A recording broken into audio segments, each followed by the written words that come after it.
നമസ്തേ. രത്നങ്ങൾ വിവിധ വർണ്ണങ്ങളിലും വിവിധ രൂപങ്ങളിലും.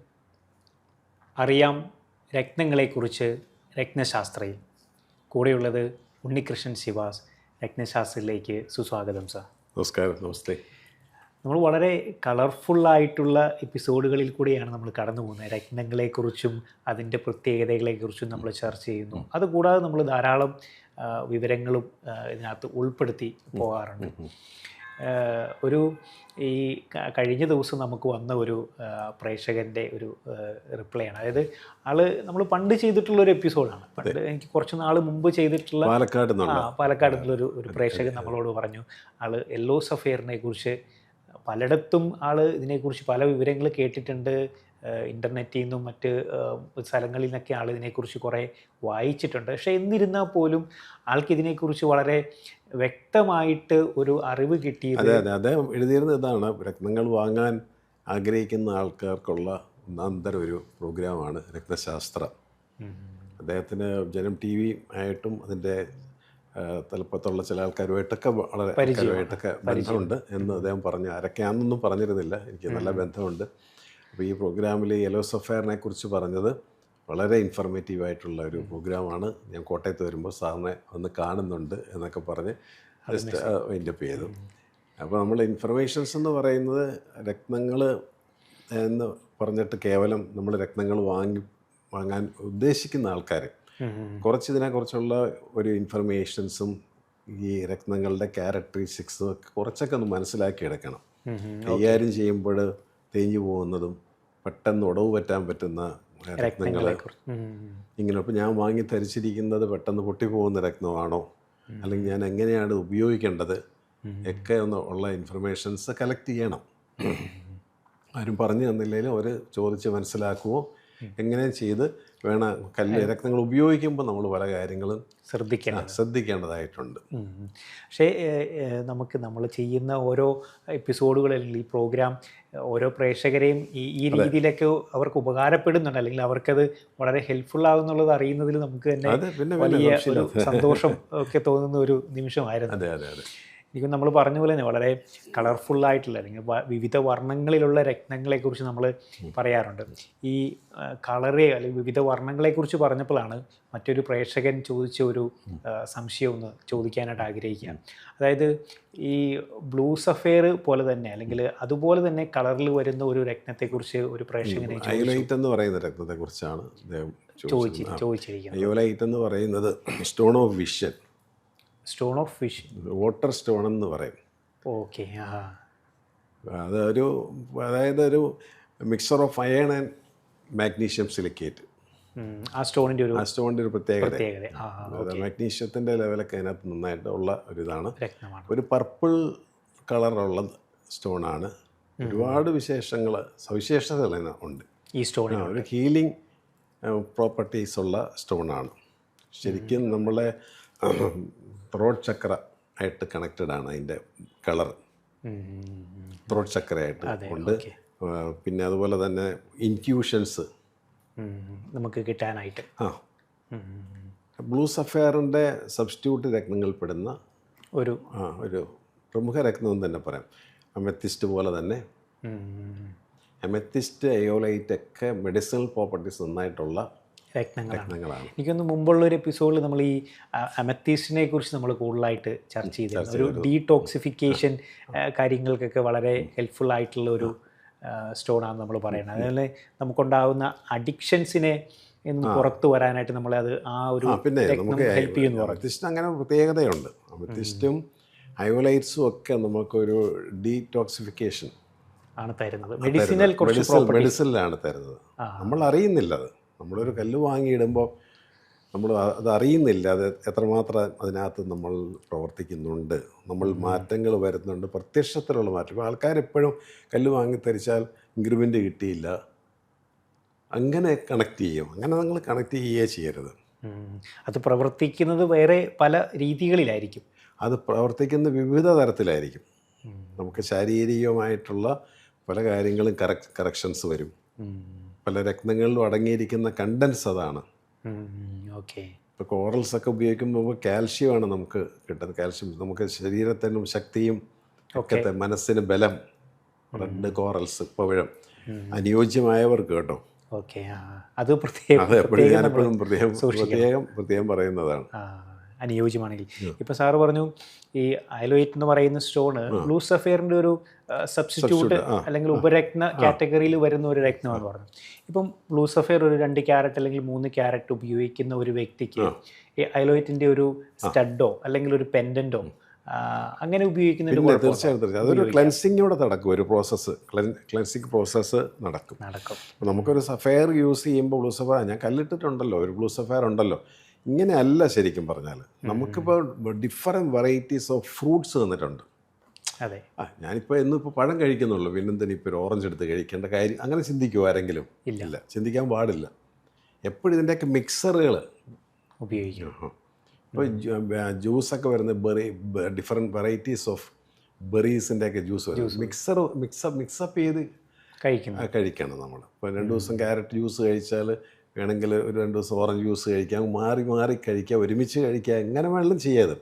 ഇതെല്ലാം നമുക്ക് പ്രകൃതിയിൽ നിന്ന് കിട്ടിയിരിക്കുന്നു ആയിരിക്കണമെന്ന് മാത്രം, നാച്ചുറൽ ആയിരിക്കണം എന്ന് പറഞ്ഞ പോലെ ഇതിനാകുമ്പോൾ നമുക്ക് ഒരുപാട് ഇപ്പോൾ ഈ നല്ലോണം മെഡിറ്റേഷനും കാര്യങ്ങളും ഒക്കെ ചെയ്യുന്ന ആൾക്കാർക്കൊക്കെ അയോലൈറ്റ്, അമെത്തിസ്റ്റൊക്കെ വളരെയധികം ഗുണം ചെയ്യും.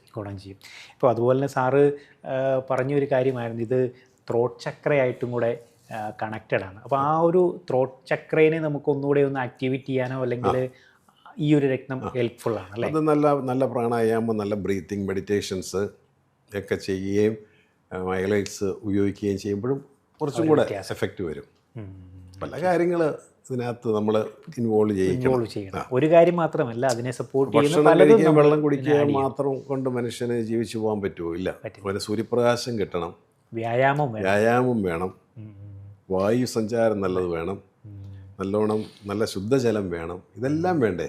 അല്ലാതെ ചോറും കറിയും മാത്രം വെള്ളം കുടിച്ച് നമുക്ക് ഒരാൾക്ക് നിൽക്കാൻ പറ്റത്തില്ല, ജീവിക്കാൻ പറ്റില്ല, അതിന് ആയുസ് കിട്ടത്തില്ല.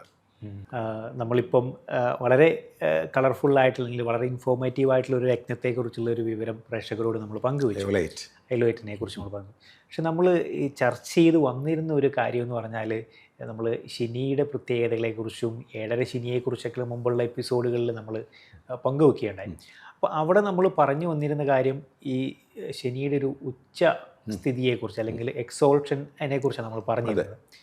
ഈ ശനിക്ക് അത് നീചപ്പെട്ടു പോയാലുള്ള ആ കാര്യങ്ങൾ എങ്ങനെയാണ്, അല്ലെങ്കിൽ ഡെബിലിറ്റേഷൻ സംഭവിച്ചാൽ? അത് നമ്മളെ ഏത് ഗ്രഹങ്ങൾക്കും അവരുടെ ഉച്ചരാശിയുടെ 7th രാശി അവർക്ക് നീചമാണ്. ഓക്കെ, തുലാം രാശിയിൽ ശനി എക്സോൾട്ടർ ആണെങ്കിൽ അതിൻ്റെ 7th രാശി എന്ന് പറയുന്നത് മേടമാണ്. മേടത്തിൽ ഡെബിലിറ്റേഷൻ സംഭവിക്കുന്നു, നീചപ്പെട്ടു പോകും. മേടം എന്ന് പറയുന്നത് ചൊവ്വയുടെ സൈനും കൂടെയാണ്, ചൊവ്വയുടെ ഹൗസാണ് അത്. ഓക്കെ, മേടം എന്ന് പറയുന്നത് അവിടെ സൂര്യൻ എക്സോൾട്ടറാണ്, ചൊവ്വയുടെ സ്വക്ഷേത്രമാണ്. അവിടെയാണ് ശനി നീചപ്പെട്ടു പോകുന്നത്. അപ്പോൾ എന്തുകൊണ്ട് സംഭവിക്കുന്നത് ചോദിച്ചാൽ വളരെ സ്പീഡി പ്ലാനറ്റ്സ് ആണ് ചൊവ്വയും സൂര്യനും ഒക്കെ. പെട്ടെന്ന് ആക്ടിവേഷൻ. ശനി കുറച്ച് സ്ലോയിൽ മന്ദഗതിയിൽ പോകുന്നതും, ശനി വളരെ നോക്കിയും കണ്ടും ആലോചിച്ചും അങ്ങനെ നിന്ന് ചെയ്യുന്ന ആളാണ്. പക്ഷെ ഒരു മെച്ചുവേർഡാണ്. കാര്യം നമുക്ക് ശനിയെക്കുറിച്ച് ഭയങ്കര പേടിയാണ് എല്ലാവർക്കും. ഏതാതെ ശനി ശനിക്ക് ഒരുപാട് ഗുണങ്ങളും സവിശേഷതകളും അതിൻ്റെ ക്യാരക്ടറിലുണ്ട്. അത് പല പൊസിഷനിൽ വരുമ്പോഴാണ് ഈ പറയുന്നത് പോലെ നമുക്ക് വ്യത്യാസങ്ങൾ വരുന്നത്. മനുഷ്യനും ചില സാഹചര്യങ്ങളിലൊക്കെ നല്ല സമാധാനപ്രിയരായിട്ടൊക്കെ ജീവിക്കുകയല്ലേ. ഇന്നിടത്ത് പോയി ഞാൻ ജോലി ചെയ്ത 3 വർഷക്കാലം അവിടെ എനിക്ക് ഒട്ടും പറ്റുന്നില്ലായിരുന്നു പറയുന്ന പോലെ ഇങ്ങനെയാണ് ഓരോ ഗ്രഹങ്ങൾക്കും അത് തന്നെയാണ് സംഭവിക്കുന്നത്. അപ്പം ഈ റെഡ് പ്ലാനറ്റ്സ്, റെഡ് എനർജി നിറഞ്ഞു നിൽക്കുന്ന ഒരു ഹൗസാണ് മേടം.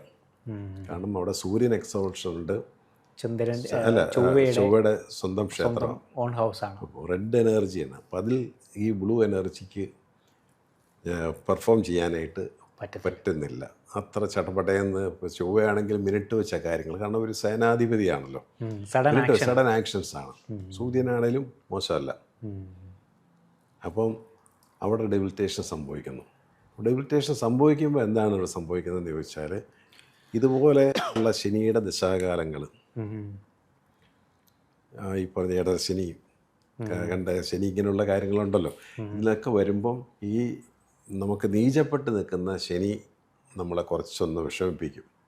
എൻ്റെ നീചാവസ്ഥ ഒരു വിഷമ കാലഘട്ടങ്ങളിൽ കൂടെ ചിലപ്പം കടന്നു പോകാനായിട്ട്, കുറച്ച് കാലഘട്ടമെങ്കിലും കടന്നു പോകാനായിട്ട്. ശനിയുടെ 19 വർഷമാണെങ്കിലും 19 വർഷം എത്ര മോശമായി നിൽക്കുന്ന ആൾക്കും അങ്ങനെയൊന്നും അങ്ങനെ ആയിരിക്കില്ല കേട്ടോ. ഒരു ആവറേജ് നോക്കുമ്പോൾ കുറച്ച് മോശമായിട്ട് തന്നെ കാണും. നാട് വിട്ടൊക്കെ പുറത്ത് പോയി കഷ്ടപ്പെട്ടു ഒക്കെ നിന്നങ്ങനെ വർഷങ്ങളൊക്കെ പോകുമല്ലോ. അതൊക്കെ ചിലപ്പോൾ ഇതുപോലുള്ള കാര്യങ്ങൾ വരുമ്പോൾ സംഭവിക്കാൻ ചാൻസസ് കൂടുതലാണ്. അപ്പോൾ ശനിയുടെ ഈ നീചാവസ്ഥയ്ക്ക് വളരെ ശ്രദ്ധിക്കേണ്ട ഒരു കാര്യം എന്ന് പറയുന്നത്, മേടം രാശിയിലാണല്ലോ ഇത് നീചപ്പെട്ടിരിക്കുന്നത്. മേടം രാശി നമ്മുടെ ശിരസ് ഭാഗമാണ്, കാലപുരുഷൻ്റെ ശിരസാണ് മേടം രാശി. അപ്പോൾ തല സംബന്ധമായിട്ട് ബ്രെയിന്, തലച്ചോറ് ഒക്കെ ആയിട്ട് ബന്ധപ്പെട്ട് നിൽക്കുന്ന ഒരു ഫേസ് ആണിത്. പക്ഷെ അതിൽ ഈ മേടൻ രാശിയിൽ ഇങ്ങനെ നിന്ന് കഴിഞ്ഞാൽ മറ്റ് റോങ് കൺജക്ഷൻസ് എന്തെങ്കിലും കൂടെ ഉണ്ടെങ്കിൽ നമ്മൾ കൃത്യമായിട്ട് അതിന് പ്രാണായാമവും ബ്രീത്തിങ് എക്സസൈസും അതിന് മസ്റ്റാണ്. നല്ല ഓക്സിജൻ കയറി ഇറങ്ങണം, നല്ല പ്രാണവായു കയറി ഇറങ്ങണം. എപ്പോഴും നല്ല ബ്രീത്തിങ് ചെയ്ത് ഡീപ്പ് ബ്രീത്തിങ് എക്സസൈസുകളൊക്കെ നമ്മൾ സ്ട്രെസ്സും ടെൻഷനും ഒക്കെ കുറയ്ക്കണം. അല്ലെങ്കിൽ പ്രഷർ വരിക, പിന്നെ അതിൻ്റെ അങ്ങേറ്റം പോകുമ്പോൾ സ്ട്രോക്കിലോട്ട് പോവുക. കാരണം ഇത് ഇവിടെയായിരിക്കും ആളെ കൂടുതലും അഫക്റ്റ് ചെയ്യാനുള്ള സാധ്യത. ഈ 12 ഹൗസസും നമ്മുടെ കാലപുരുഷൻ്റെ ഓരോ അവയവം എന്ന് പറയുന്നത് നമ്മുടെ തന്നെ അവയവങ്ങളാണ്. ആ ഹൗസസിൽ ഏതൊക്കെ ഹൗസിൽ ഏതൊക്കെ ഗ്രഹം നിൽക്കുന്നുണ്ടോ അത് ഇന്ന രോഗത്തിൻ്റെ ഉള്ള സൂചനയും കൂടെ നൽകുന്നുണ്ട്. അതുകൊണ്ട് തന്നെ പഴയ ആയുർവേദ ആചാര്യന്മാർ ജാതകം കൂടെ നോക്കിയിട്ടായിരുന്നു ഒരു മരുന്ന് കുറിച്ച് കൊടുത്തിരുന്നത്. അപ്പോൾ ആയുർവേദവും ജ്യോതിഷവും ഒക്കെ കോർത്തിണങ്ങി പോകുന്ന ഒരു ഒറ്റ കണ്ണിയിൽ പോകുന്ന കാര്യങ്ങളാണ്. അപ്പോൾ ഇതിനകത്ത് നമുക്ക് ഈ മേടൻ രാശിയിൽ വളരെ നീചസ്ഥിതിയിൽ നിൽക്കുന്ന ഒരാളുടെ ചാർട്ട് എൻ്റെ ഇവിടെ ഉണ്ട്. ഓക്കെ. അപ്പോൾ അത് തന്നെ നമുക്കെന്ന് പറയുന്നത് പുള്ളി മേട ലഗ്നവും കൂടെയാണ്. ഓക്കെ. പിന്നെ മേടക്കൂറുമാണ് പുള്ളി. മേടലഗ്നവുമാണ്, മേടക്കൂറുമാണ്. ചൊവ്വയ്ക്ക് പുള്ളിക്ക് ഇമ്പോർട്ടൻസ് ഉണ്ട്. ചൊവ്വയുടെ കൂറുകാരനാണ്. ലഗ്ന മേടം ചൊവ്വയുടെ തന്നെയാണ്. അപ്പം കർമ്മം എന്ന് പറയുന്നത് പുള്ളിയുടെ 10th ഹൗസ് എന്ന് പറയുന്നത് മകരമാണ്. മകരവും കുംഭവും ശനിയുടെ ഹൗസസാണ്. അപ്പോൾ ഈ 10th ഹൗസിൽ ശനിയുടെ ഹൗസ് ആയതുകൊണ്ട് ഇദ്ദേഹം മെറ്റൽ, ഇരുമ്പ്, മോട്ടോർ വെഹിക്കിൾസ്, അതിൻ്റെ സർവീസ്, അതിൻ്റെ ഡെൻറ്റിങ്, അതിൻ്റെ പെയിൻറ്റിങ്, അതിൻ്റെ കാര്യങ്ങൾ ഒക്കെയായിട്ട് കൈകാര്യം ചെയ്തു പോകുന്ന ഒരു മേഖലയിലാണ്. മേഖല എന്ന് വെച്ചാൽ പുള്ളിയുടെ തന്നെ ഓണ്. കാരണം ഓണെന്ന് പറയുന്നത് 10ാം ഭാവാധിപൻ ലഗ്നത്തിൽ നിന്നാൽ സ്വന്തമായിട്ടായിരിക്കും കർമ്മം ചെയ്യുന്നത്. ഇപ്പം ജോലിയിൽ വേണമെങ്കിലും പോകാൻ സ്വന്തമായിട്ട് കണ്ടുപിടിച്ച് പഠിച്ച് അങ്ങനെ കയറിപ്പോയി ചെയ്യുന്നവരുണ്ട്. ലഗ്നാധിപൻ എന്ന് പറഞ്ഞാൽ, ലഗ്നം എന്ന് പറഞ്ഞാൽ ഞാൻ തന്നെയാണല്ലോ. 10ാം ഭാവാധിപൻ എന്നിൽ തന്നെ നിൽക്കുന്നു. അപ്പോൾ ഞാൻ കർമ്മമായിട്ട് ബന്ധപ്പെട്ട് വളരെ വളരെ ഹാർഡ് വർക്കിങ്ങും ഡിറ്റർമിനേഷനും അതെല്ലാം ഉണ്ട്. നല്ല വർക്കഹോളിക്കായിരിക്കും. മനസ്സിലായില്ലേ? അപ്പോൾ 10ാം ഭാവാധിപൻ ശനി ഇതുപോലെ നിൽക്കുന്നതാണ്. പുള്ളിക്ക് ആ വക കാര്യങ്ങളുമായിട്ടാണ് ബന്ധപ്പെട്ട് വന്നെങ്കിലും അതുപോലെ തന്നെ പുള്ളിക്ക് ചൊവ്വയുടെ പീരീഡാണ് പുള്ളി ഏറ്റവും ടോപ്പ് ലെവലിലെത്തിയത്. കാരണം ലഗ്നാധിപനും കൂറിൻ്റെ അധിപനും ചൊവ്വയായതുകൊണ്ട് ആ ഒരു പീരീഡ് വളരെ അപ്പോൾ ചൊവ്വയുടെ 4th ഹൗസിലാണ് എങ്കിൽ പോലും ആ സമയത്ത് ലാൻഡ്, പ്രോപ്പർട്ടി ഒക്കെ ആൾക്ക് കൂടുതലുള്ളതായിട്ട് നല്ലൊരു ഗ്ലോറിയസ് ആയിട്ടുള്ളൊരു ടൈമായിരുന്നു. അപ്പോൾ ആ ചൊവ്വയുടെ ഡ്യൂട്ടി അവിടെ ചെയ്തു. അതിനുശേഷം സംഗതി രാഹുൽ ദേശയൊക്കെ വന്നു കഴിഞ്ഞപ്പോൾ പുള്ളിക്ക് അപ്പ് ആൻഡ് ഡൗൺസ് വന്നു. ശനിയുടെ നീചസ്ഥിതി എപ്പോഴും അത് കുറച്ച് കാണിക്കുമല്ലോ. അപ്പോൾ ബിസിനസ് തന്നെ ഭയങ്കര ഡൗൺ ആയിട്ട് നിൽക്കുന്ന ഒരു കാലഘട്ടത്തിലാണ് നിൽക്കുന്നത്. ഇനിയിപ്പോൾ 7.5 ശനി സ്റ്റാർട്ടിങ്ങുമാണ്. ശനി തുടങ്ങും ആൾക്ക്. വളരെ ടഫായിട്ടുള്ള ഒരു ടൈമിൽ കൂടെ പോകുന്നത്. അപ്പോൾ ശനിയുടെ ഉച്ചരാശി തുലാമും നീചരാശി മേടമാണ്. രണ്ടും ഓപ്പോസിറ്റ് തരത്തിലുള്ള ഫലങ്ങളായിരിക്കും ആൾക്ക് കൊടുക്കുക. അല്ല, ഈ രണ്ട് പ്ലാനറ്ററി പൊസിഷൻസ് ഒരാൾക്ക് കർമ്മം കൊണ്ട് വലിയ അനുഗ്രഹങ്ങൾ ഉണ്ടാകുമെങ്കിൽ മറ്റേ കർമ്മം ഒരു വലിയ ചലഞ്ചായിട്ട് പോകും, ചലഞ്ചായിട്ട് നിൽക്കും. ബാക്കി കുറേ പ്ലാനറ്ററി പൊസിഷൻസൊക്കെ ഇദ്ദേഹത്തിന് വ്യാഴം ഒക്കെ കുറച്ച് അനുകൂലമാണ്. അതുകൊണ്ട് ഭാഗ്യം കൊണ്ടും ഭാഗ്യാധിപന വ്യാഴം അങ്ങനെ പല കാര്യങ്ങളും ലാസ്റ്റ് മിനിറ്റിൽ ഒക്കെ നേടിയും പിടിച്ച് നിൽക്കും. പക്ഷേ ഈസി ആയിട്ടുള്ള ഒരു ജീവിത രീതിയല്ല ഇപ്പോൾ പോകുന്നത്. അപ്പോൾ ഇനി ആള് 7.5 ശനിയിലേക്കുള്ള ആ ഒരു തുടക്കമാണെന്ന് പറഞ്ഞല്ലോ.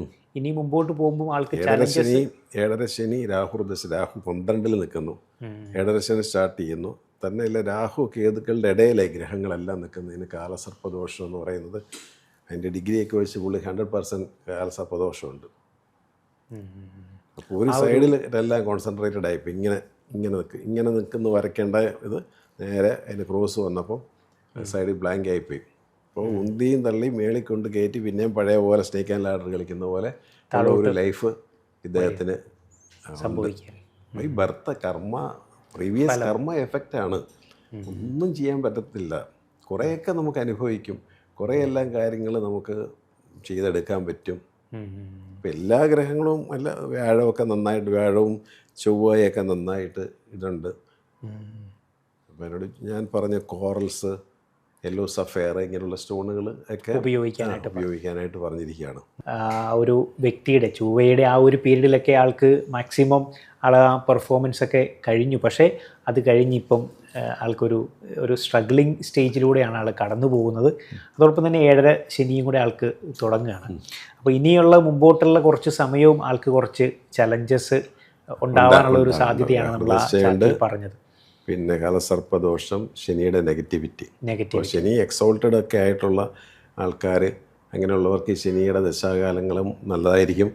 മറ്റേ 7.5 ശനി പോലുള്ള കാര്യങ്ങളൊക്കെ വന്നാലും അവർക്കൊരു ഇത് വരും. ഇനി നല്ലൊരു ദശാകാലത്തിലായിരുന്നു ഇദ്ദേഹം നിന്നിരുന്നെങ്കിലും കുഴപ്പമില്ലായിരുന്നു. നല്ലൊരു ദശാകാലത്ത് നിന്നാലും പ്രശ്നമൊന്നും ഉണ്ടാകത്തില്ലായിരുന്നു. അപ്പോൾ അത് നാച്ചുറലി സ്വാഭാവികമായിട്ട് നമുക്ക് ലൈഫിൽ വരുന്ന ഒരു വ്യത്യാസം എന്നുള്ളതേ ഉള്ളത്. പിന്നെ ഈ വ്യക്തിക്ക് ഇപ്പോൾ സാറ് പറഞ്ഞു ആൾക്ക് റെഡ് കോറൽസും അതുപോലെ തന്നെ യെല്ലോ സഫയറും ഉപയോഗിക്കാനാണ്. അതായത് ചൊവ്വയുടെ രത്നവും ആ വ്യക്തി പിന്നെ വ്യാഴവും ആളെ സപ്പോർട്ട് ചെയ്യുന്നു. ചൊവ്വ പുള്ളിക്ക് സപ്പോർട്ടീവ് ആയതുകൊണ്ടാണ് പുള്ളി ഇതെല്ലാം പിടിച്ചു നിൽക്കുന്നത്. നമ്മൾ പിടിച്ചു നിൽക്കണമല്ലോ. അത് പുള്ളിയെ സംബന്ധിച്ചിടത്തോളം റെഡ് കോറൽ ഇടുമ്പോൾ പുള്ളിക്ക് ഭയങ്കര സ്ട്രെങ്ത് വരും. എന്ത് കാര്യങ്ങളും വന്നാലും ഫേസ് ചെയ്യാൻ. ഇപ്പോൾ ഈ ബിസിനസ്സിലൊക്കെ ആൾക്കാർക്ക് പാളിച്ചകൾ വരുമ്പം അവർക്ക് പറ്റുന്ന ഒരു മിസ്റ്റേക്കുണ്ട്, കൃത്യമായിട്ട് റെസ്പോണ്ട് ചെയ്യത്തില്ല. ഇപ്പോൾ ചിലപ്പോൾ അവിടെ നിന്ന് ഇവിടെ നിന്നൊക്കെ സോഴ്സ് ചെയ്തിട്ട് പൈസയൊക്കെ വാങ്ങിച്ചിട്ടുണ്ടാവും. ബിസിനസ്സിലൊരു ഡൗൺഫോൾ വന്നാൽ കടം കൊടുത്ത ആൾ വിളിച്ചാൽ ഫോൺ എടുക്കത്തില്ല, ക്ലിയറായിട്ട് സംസാരിക്കത്തില്ല. അതിൽ നല്ല ഒളിച്ചു ഓടുമ്പോൾ പിന്നെയും ട്രബിളിലേക്കാണ് പോകുന്നത്. ഒരിക്കൽ പോലും ഒരു ബിസിനസ് മാൻ ഫോൺ എടുക്കാതിരിക്കാതെ എടുക്കണം. ഏത് സാഹചര്യത്തിലാണേലും സംസാരിച്ച് ക്ലിയർ ചെയ്താൽ മതി. എനിക്ക് ചെറിയ പ്രശ്നമുണ്ട്, ഞാനത് ക്ലിയർ ചെയ്തോളാം, എപ്പോൾ വിളിച്ചാലും ഞാനുണ്ട് കേട്ടോ, ഞാനിവിടെ തന്നെ ഉണ്ട്. നല്ലതല്ലേ? അങ്ങനത്തെ ആറ്റിറ്റ്യൂഡല്ലേ വേണ്ടത്. അതെ, ആ ഒരു രീതിയിൽ അതിനെ ഫേസ് ചെയ്യാനായിട്ട് ആൾക്ക് പറ്റും. അപ്പോൾ ഈ ഒരു ചൊവ്വയുടെ രത്നം കൂടെ ഒക്കെ കൊടുക്കുമ്പോൾ ആൾക്ക് ആ ഒരു ഇതുണ്ടാവും, ഒരു മനോബലം ഉണ്ടാവും. ആര് സംസാരിച്ചാലും വിളിച്ചാലും ഫോൺ എടുക്കണം, ആ കാര്യങ്ങളെല്ലാം ചെയ്യും കൃത്യം. അപ്പോൾ ഒരു വഴി ഉണ്ടാവും. അപ്പോഴത്തേക്ക് ഒരു വഴി തുറന്നു വരും. നമ്മൾ തന്നെ ചിന്തിക്കില്ല, ഫോൺ എടുക്കുന്നുണ്ടല്ലോ, നമ്മൾ റെസ്പോണ്ട് ചെയ്യുന്നുണ്ടല്ലോ. വരട്ടെ, എനിക്കൊരു സമയദോഷമായിരിക്കും, ഞാൻ വെയിറ്റ് ചെയ്യാമെന്ന് മനസ്സിലെങ്കിലും ഞാൻ കരുതും. അപ്പോൾ അതൊരു പ്രത്യേക ഇമ്പോർട്ടൻസ് സംഗതിയാണ്. ബിസിനസ് ചെയ്യുന്ന ആൾക്കാർ ശ്രദ്ധിക്കേണ്ട ഏറ്റവും വലിയ ഒരു പോയിന്റാണത്. അതുപോലെ എനിക്കൊന്ന് ഈ ഒരു വ്യക്തി ഇപ്പം 13/8 ആള് ജനിച്ചിരിക്കുന്ന സമയത്ത്, അപ്പോൾ ആ ഒരു ദിവസം ജനിക്കുന്ന അല്ലെങ്കിൽ ആ ഒരു ഇതിൽ ജനിച്ച എല്ലാവർക്കും ഇത് തന്നെ ആയിരിക്കുമോ ഈ ഒരു സ്റ്റോണും കാര്യങ്ങളും അല്ല ഈ ഒരു അനുഭവങ്ങൾ ഇങ്ങനെ തന്നെ ആയിരിക്കും? ഡെഫിനറ്റ്ലി അങ്ങനെയല്ല. ഇപ്പം അദ്ദേഹം ജനിച്ച സമയം എന്ന് പറയുന്നത് 11 PM. ഓക്കെ, ഇത് നമുക്ക് ഒരു 8 PM ജനിച്ചത് വിചാരിക്കുമോ? ഓക്കെ, അതായത് ഒരു 1 hour 11 PM ആണ്. ഒരു 3 മണിക്കൂർ പുറകോട്ട് ജനിച്ചപ്പോൾ പുള്ളി കുംഭലഗ്നായി. ഓക്കെ, സെയിം ഡേ സെയിം ഡേയിൽ കുംഭലഗ്നം വന്നപ്പം ഈ ലഗ്നാധിപനാണ് നീചത്തിൽ പോയിരിക്കുന്നത്, ഈ ശനി. ലഗ്നാധിപൻ നീച അവസ്ഥ വലിയ ദോഷകാരകനാണെന്ന് പറയാൻ പാടില്ല. കാരണം ഈ 12 ഹൗസിൻ്റെയും ഓണർഷിപ്പാണ് ലഗ്നം എന്ന് പറയുന്നത്. ആ ലഗ്നാധിപൻ തന്നെ ശനിയാണ്, പക്ഷെ ശനിക്ക് നീചാവസ്ഥയുണ്ട്. ഓക്കെ, മനസ്സിലായില്ലേ? തന്നെയല്ല, ഇതിനകത്ത് പറഞ്ഞ ആൾക്ക് 2010 മുതൽ 17 വരെ ഉണ്ടായിരുന്ന ചൊവ്വയുടെ പീരീഡ് വളരെ എക്സലൻറ്റ് പീരീഡായിരുന്നു. കാരണം പുള്ളി ചൊവ്വയുടെ ലഗ്നവും ചൊവ്വയുടെ കൂറുകാരനും ഒക്കെയായിരുന്നു. അതുകൊണ്ട് ആ ചൊവ്വ ദശകാലം അദ്ദേഹത്തിന് വളരെ ഗുണം ചെയ്തു. ഇദ്ദേഹത്തിന് കുംഭലഗ്നം എന്ന് പറയുമ്പോൾ 6th ഹൗസിൽ ചൊവ്വ പോയി. അപ്പോൾ ഈ പീരീഡിൽ പുള്ളിക്ക് ഹെൽത്ത് വഴിക്കും ലയബിലിറ്റി വഴിക്കും സഹോദരി സിബിളിംഗ് സൈഡിൽ നിന്നൊക്കെ പുള്ളിക്ക് ഓപ്പോസിഷൻ ഉണ്ടാകും. കാരണം 3rd ഹൗസ് എന്ന് പറയുന്നത് സിബിളിംഗ് സൈഡാണ്. കുംഭത്തിൻ്റെ 3rd എന്ന് പറയുന്നത് മേടം. ആ മേടത്തിൻ്റെ അധികം ചൊവ്വ പോയിട്ട് 6th ഹൗസിൽ പോയി നിൽക്കുന്ന ഹൗസ് ജലരാശിയും കർക്കിടകവും ഹൃദയഭാവമുണ്ട്, ശ്വാസം മുട്ടൽ പോലുള്ള സംഗതികൾ, ഇങ്ങനെയുള്ള കാര്യങ്ങളെല്ലാം വരും. പിന്നെ ഈ പുള്ളി ഒരു ബിസിനസ്സുകാരനല്ല, ടോട്ടൽ ചേഞ്ച് ആവുന്നത്. ഇദ്ദേഹം വിദേശമായിട്ട് ബന്ധമുള്ള ആളായിരിക്കണം. 10ാം ഭാവാധിപൻ പോയി ജലരാശിയിലാണ് പോയി നിൽക്കുന്നത്. അപ്പോൾ പുള്ളിക്ക് കർമ്മം രംഗം എന്ന് പറയുന്നത് തന്നെ പുള്ളിയുടെ വിദേശത്തായിരിക്കണം. ഇപ്പം നമ്മളത് ഒരു 3 മണിക്കൂർ നമ്മൾ തന്നെ ഇപ്പോൾ കാൽക്കുലേറ്റ് ചെയ്തുണ്ടാക്കിയത്. അപ്പോൾ ഒരാളുടെ കറക്റ്റായിട്ടുള്ള ഗ്രഹനിലയല്ല ഈ പറഞ്ഞത്. അതായത് ഏകദേശം ഒരു 3 മണിക്കൂർ, ഒരു സെയിം ദിവസം തന്നെ, പക്ഷേ മണിക്കൂറുകളുടെ വ്യത്യാസം വന്നു കഴിഞ്ഞാൽ ഇതെല്ലാം ഒരു ടൈമാണ്. അത് ബർത്ത് ടൈം വളരെ ഇമ്പോർട്ടൻ്റാണ്. ബർത്ത് ടൈം എന്തെല്ലാം പറഞ്ഞാലും ബർത്ത് ടൈം ഇമ്പോർട്ടൻ്റാണ്. അത് വെച്ചാൽ നമുക്ക് കറക്റ്റ് ആക്യുറസി കിട്ടത്തുള്ളൂ. നമ്മൾ പറയുന്ന കാര്യങ്ങൾ ആക്യുറേറ്റായിട്ട് വരണം. ഒരു സ്റ്റോണ് കൃത്യമായിട്ട് സജസ്റ്റ് ചെയ്യണമെങ്കിലും കൃത്യമായ ഒരു ടൈം ഓഫ് ബർത്ത് വേണം. അത് വളരെ ഇമ്പോർട്ടൻ്റ്. അത് ഇപ്പോൾ ടൈം മാറിയപ്പോൾ എല്ലാം മാറിയില്ലേ? അതെ, 3 മണിക്കൂറിൻ്റെ വ്യത്യാസമുള്ളൂ. ആളുടെ അനുഭവങ്ങളാണെങ്കിൽ പോലും, ഇപ്പം ആളുടെ കൊടുക്കുന്ന രത്നമാണെങ്കിൽ പോലും എല്ലാത്തിനും ചേഞ്ചസ്. അതുകൊണ്ട് ചില പറയല്ലേ സാറേ, ഞാനും അവനും ഒരേ ദിവസം ജനിച്ചത്, 10ാം ക്ലാസ് വരെ ഒരേ ക്ലാസ്സിലിരുന്ന് പഠിച്ചു, ഒരേ ബെഞ്ചിൽ ഇരുന്ന് പഠിച്ചു. ഇപ്പം അവൻ്റെ ലെവൽ എവിടെ, ഞാൻ എവിടെയാന്ന് ചോദിക്കും ഇല്ലേ? ചോദിക്കുന്നില്ലല്ലേ? അതാണ്. അപ്പം ഞാൻ പറയും, അയാൾക്കുള്ള മൈനസ് നിങ്ങൾക്ക് പ്ലസ് ആയിട്ട് കാണും. നിങ്ങൾ അതിനെക്കുറിച്ച് ചിന്തിക്കാത്തിട്ടാണ്, അല്ലെങ്കിൽ അത് നിങ്ങൾ കണ്ടെത്താത്തതുകൊണ്ട്. അയാൾക്ക് ചിലപ്പോൾ കർമ്മരംഗം അയാൾ കാണുന്ന ഇതെല്ലാം അദ്ദേഹത്തിന് നല്ലതായിരിക്കും. അദ്ദേഹത്തിൻ്റെ പേഴ്സണൽ ലൈഫോ അല്ല മറ്റു പല പ്രശ്നങ്ങളുണ്ടല്ലോ, അതൊക്കെ അയാളായിട്ടൊന്നുണ്ടാവും. അങ്ങനെയുള്ള പ്രശ്നങ്ങളൊന്നും നിങ്ങൾക്കില്ലല്ലോ. നിങ്ങൾക്കിപ്പോൾ അയാളുടെ അത്രയും പണമില്ല എന്നുള്ളൊരു കുറവ് മാത്രമല്ലേ ഉള്ളൂ. പണം നമുക്ക് എപ്പോഴും ആവശ്യമാണെങ്കിലും അധികം ആവശ്യമില്ല അല്ലേ? അതെ. അപ്പോൾ അതുകൊണ്ട് ആണ് തമ്മിൽ കമ്പാരിസൺ കൊള്ളത്തില്ല എന്ന് പറയുന്നതിൻ്റെ കാര്യം. അതായത് നമ്മളെ വെച്ചിട്ട് മറ്റൊരു വ്യക്തിയായിട്ട് കമ്പയർ ചെയ്യാനായിട്ട് ഒരിക്കലും നമുക്ക് ഇദ്ദേഹത്തിന് നമുക്ക് അയോലൈറ്റോ ബ്ലൂ സഫയറോ കൊടുക്കാം. ഇപ്പം മറ്റേ പുള്ളിക്ക് അത് കൊടുക്കാനേ മേലെ 9 മണിക്ക് ജനിച്ച 8 മണി അടുത്ത് ജനിച്ച കുംഭ ലഗ്നക്കാരന് അയോലൈറ്റ് അല്ലെങ്കിൽ അയോലൈറ്റാണ് ബെസ്റ്റ്. ആ നീചസ്ഥിതി ഉള്ളതുകൊണ്ട് അയോലൈറ്റ്, വലിയ ബ്ലൂ സഫയറിന് പോകേണ്ട അയോലൈറ്റ് കൊടുക്കാം. അപ്പോൾ നോക്കാം, അപ്പോൾ ഒരേ ദിവസം ജനിച്ചവർ 2 കല്ലാണ് യൂസ് ചെയ്യുന്നത്, 2 ടൈപ്പ് കല്ലുകളാണ് യൂസ് ചെയ്യുന്നത്. അപ്പോൾ ഒരേ ദിവസം ജനിച്ചതുകൊണ്ടോ ഒരേ നാളിൽ ജനിച്ചതുകൊണ്ടൊന്നും കല്ലൊന്നാകുന്നില്ല. അവിടെ ഏറ്റവും പ്രധാനമായിട്ട് നമ്മൾ ശ്രദ്ധിക്കേണ്ട കാര്യം ആ ഒരു ടൈമാണ് നമ്മൾ ശ്രദ്ധിക്കേണ്ടത്. എനിക്ക് തോന്നുന്നു ധാരാളം വിവരങ്ങൾ കൊണ്ട് ഇന്നത്തെ എപ്പിസോഡും സമ്പന്നമായിരുന്നു. എനിക്ക് തോന്നുന്നു കൂടുതൽ വിവരങ്ങളും വിശേഷങ്ങളുമായിട്ട് വരുന്ന എപ്പിസോഡിൽ നമുക്ക് കണ്ടുമുട്ടാം. ഇന്നത്തെ എപ്പിസോഡ് വൈൻഡപ്പ് ചെയ്യാനായിട്ടുള്ള സമയമായി. നന്ദി, നമസ്കാരം.